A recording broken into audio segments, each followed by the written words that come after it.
Você sabe o que é o Foro de São Paulo? Se você não sabe, vai ficar sabendo hoje, depois da vinheta.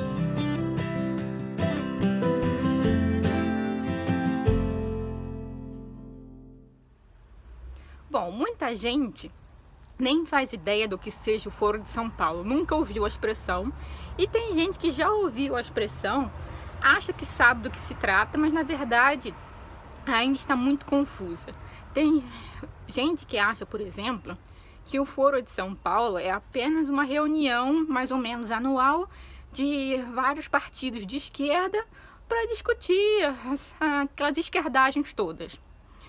E essa visão equivocada, ela tira a malignidade que o Foro de São Paulo realmente tem. O Foro de São Paulo, ele não é apenas um congresso de partidos de esquerda. Se fosse, seria muito menos pior. Mas não. É um tipo de congresso, sim, onde eles vão discutir as teorias de esquerda, as próximas táticas de luta deles, mas, e aqui é importante frisar, as deliberações do Foro de São Paulo têm que ser cumpridas pelos membros.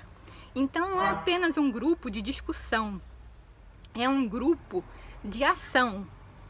E se algum partido ou algum político ele não joga pelas regras do Foro de São Paulo, ele é expulso. Mas aí você vai se perguntar, mas como é que surgiu isso? Bom, essas informações todas que eu vou trazer hoje saíram do livro O Foro de São Paulo, da Graça Salgueiro, que era uma aluna do finado professor Olavo, que Deus o tenha, e ela resolveu fazer uma pesquisa sobre o que é o Foro de São Paulo, como ele surgiu, quais foram as deliberações dele, quem fazia parte. Esse tipo de informação que a mídia brasileira ocultou da população por décadas.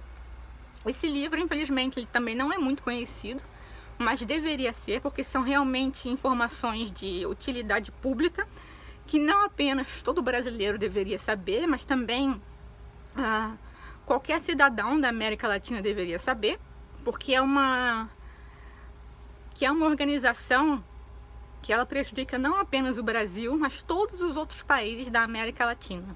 Então é bom que todos saibam do que se trata. Bom, o Foro surgiu de uma aliança entre o Lula e o Fidel Castro.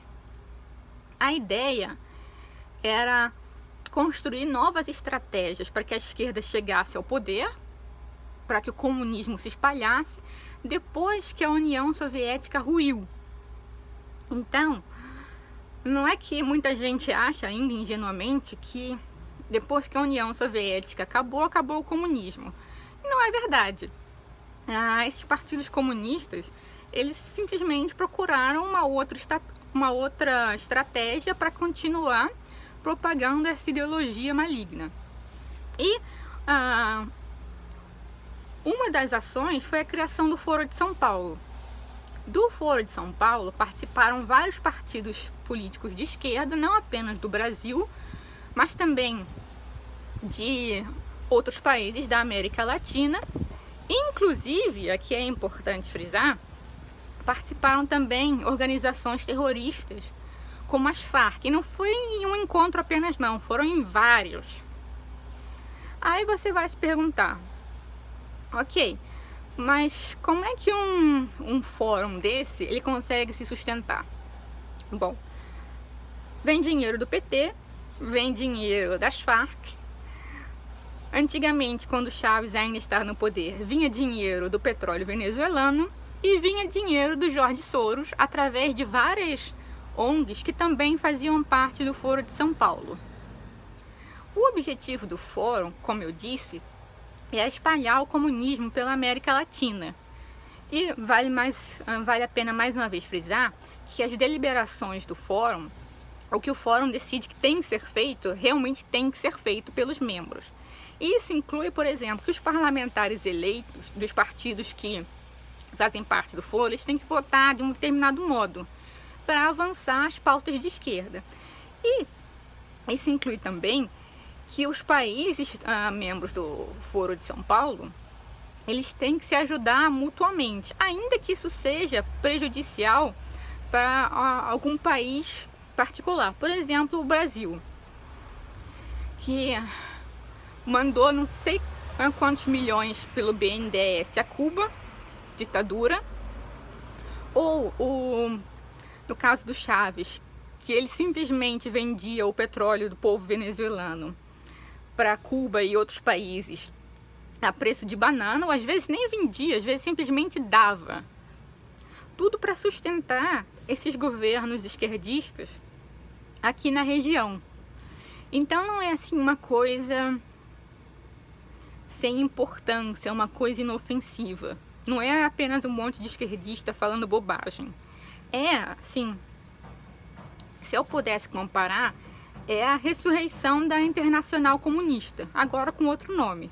E aqui a questão do nome é importante, porque depois que as pessoas tiveram mais acesso a essa informação, as pessoas ficaram mais suspeitas em relação a isso. É importante frisar que o Foro de São Paulo ele pode mudar de nome, podem haver outras organizações, mas o princípio é importante que você entenda. Essa estratégia de apoiar governos esquerdistas, inclusive com dinheiro, e também militarmente, já vou chegar nisso. Então não importa se o nome é Foro de São Paulo, ou se vão criar um outro nome depois.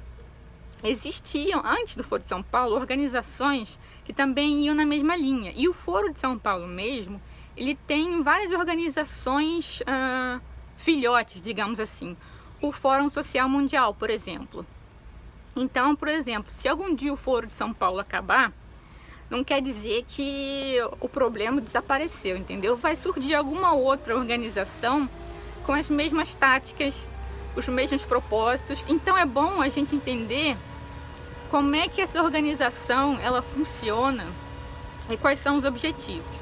Agora eu vou falar da parte militar, que a autora também explicou muito bem. A ideia era que houvesse uma integração econômico, política e militar na América Latina. Aí você pensa, não, um objetivo até legal, sensato, mas não era uma ideia assim democrática. A ideia era que houvesse, graças a Deus não funcionou, um exército latino-americano, principalmente sul-americano, para defender a democracia. Então, por exemplo, se alguém tentasse tirar algum líder esquerdista do poder, ainda que por meios democráticos, haveria a possibilidade de uma intervenção desse exército supranacional, como se fosse a OTAN, mas uma organização do Tratado do Atlântico Sul, que nem o Chaves queria, que iria invadir esse país e tentar reinstalar o ditador comunista de volta ao poder. Como eu disse, felizmente não funcionou, mas era um dos objetivos. Tudo isso, uma abelha, a autora vai relatar no livro, e eu acho que a maioria das pessoas não tem conhecimento desse tipo de informação vital. Ela vai também entrar em muitos detalhes, por exemplo, do que foi acordado em cada reunião do Foro de São Paulo, quem fazia parte, onde foram os encontros, quais eram os objetivos, todos eles, que foi possível descobrir, porque hoje em dia o Foro de São Paulo não posta mais tudo que ele faz na internet. Inclusive, se você é militante de esquerda, vale a pena saber também que nem tudo que o Foro de São Paulo decide, ele conta para a militância em todos os detalhes. A militância esquerdista, o pé rapado ali na base da pirâmide, ele só recebe as informações necessárias para que ele possa continuar sendo um militonto, e as informações realmente importantes, elas ficam ali no topo da pirâmide, certo?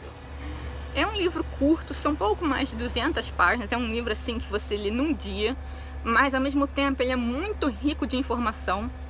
Eu tenho certeza que a maioria das pessoas não sabe, pelo menos de alguma informação contida no livro, a linguagem é bastante clara, assim, dá para qualquer um entender.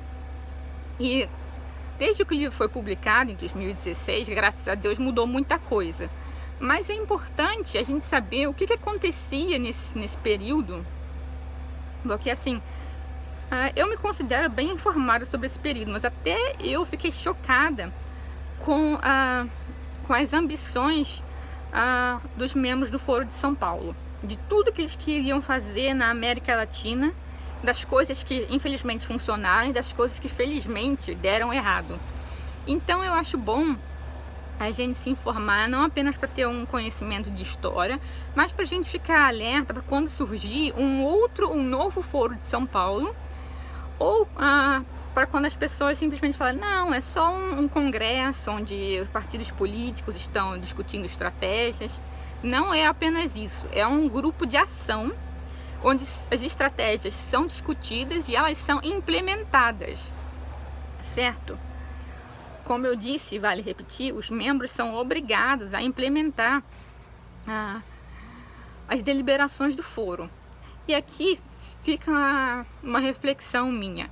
Imagina se eles tivessem conseguido criar esse exército supranacional da América Latina e da América do Sul e chegasse algum governo direitista no poder. Será que esse exército não seria usado para tirar esse presidente democraticamente eleito do poder? Ia virar como se fosse o exército da União Soviética, que invadiu a Tchecoslováquia, invadiu a Hungria, invadiu a Polônia. Então é importante a gente saber